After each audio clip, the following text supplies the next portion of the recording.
एकीकडे नाशिकमधील भोंदू अशोक खरात यांच्या महिला लैंगिक शोषण प्रकरणाने देशात खळबळ उडालेली असताना त्याची पुनरावृत्ती शहरातील सातपूर येथे उघडकीस आली आहे. तथाकथित पत्रकार असलेले रवींद्र एरंडेंच्या टॅब व हार्डडिस्कमधून महिलांच्या लैंगिक अत्याचाराचे तब्बल 121 व्हिडिओ पोलिसांच्या हाती लागले आहे.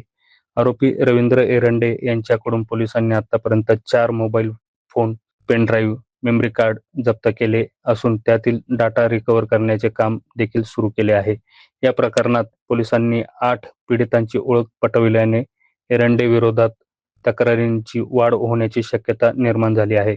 दरम्यान रवींद्र गणपत एरंडे यांच्या सातपूर अशोकनगर भागात असलेल्या सन्मान युग या कार्यालयाची शनिवारी न्यायवैद्यक पोलीस पथकाने झडती घेतली असून एरंडेंच्या कार्यालयातील तांत्रिक पुरावे गोळा केले आहे. यावेळी एरंडे यांच्या कार्यालयाबाहेर परिसरातील नागरिकांनी मोठ्या प्रमाणावर गर्दी केल्याचं बघायला मिळालं. याबाबत सहाय्यक पोलीस आयुक्त सचिन बारी यांनी अधिक माहिती दिली.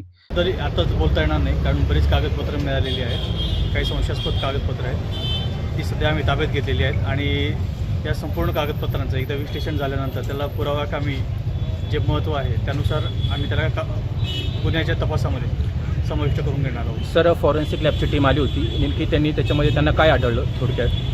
फॉरेन्सिक लॅबची टीम देखील आमच्यासोबत होती, त्याचप्रमाणे सायबर पोलीस स्टेशनचे अंमलदार देखील होते. आम्ही त्यांचा संपूर्ण डाटा आहे तो देखील चेक केलेला आहे आणि महत्त्वाचं जे फाईल्स आहेत त्या देखील सोबत घेतलेल्या आहेत. फॉरेन्सिक टीम जी आहे त्यांनी संपूर्ण घटनास्थळ जे ते चेक केलेलं आहे आणि ते त्यांचा आधार रिपोर्ट देते. सर, अनेक महत्त्वाचे दस्तावेज तुम्ही ताब्यात घेतलेले, त्याच्यामध्ये तुम्हाला असं काही संशयास्पद काय आढळलं का? तर ते आता सांगता येणार नाही, पण त्यांचं विश्लेषण केल्यानंतर आम्हाला काय ते पुढे सांगता येईल. आता 3 दिवसाची जी पोलीस कस्टडी आहे, 3 दिवसाच्या पोलीस कस्टडीमध्ये आपण जे बघितलं की आज कार्यालय झाडाझडती आता उद्या त्यांचं घर किंवा गावाकडे काही घर वगैरे असेल त्याची काही झाडाझडती होती.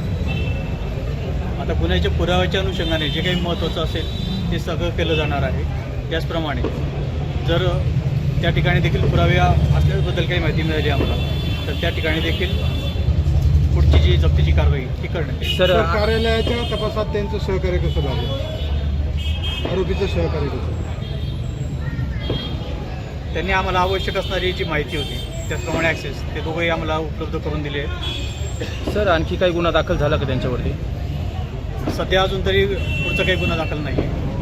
त्यांच्या टॅब व हार्डडिस्कमधून पोलिसांच्या हाती लागलेल्या महिलांच्या लैंगिक शोषणाचे व्हिडिओ तपासून पाहिले जात असून पोलिसांनाही यातील काही महिलांची ओळख पटली आहे. यातील काही महिलांशी पोलिसांनी अद्याप संपर्क झालेला नाही. पोलिसांनी एरंडेंच्या ताब्यातून 4 मोबाईल, 2 पेनड्राईव्ह आणि 1 मेमरी कार्ड जप्त केले असून पीडित महिलांना पोलिसांकडून विश्वासात घेतले जात आहे. त्यामुळे येत्या काही दिवसात एरंडेंच्या विरोधात आणखी गुन्हे दाखल होण्याची शक्यता निर्माण झाली आहे.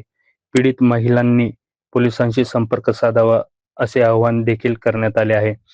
एका महिलेने त्याच्या विरोधात तक्रार दिली आहे. मुलाला नोकरी लावून देतो असे आमिष दाखवून त्याने महिलेवर अत्याचार केले, तिचे छुप्या रीतीने व्हिडिओ काढले.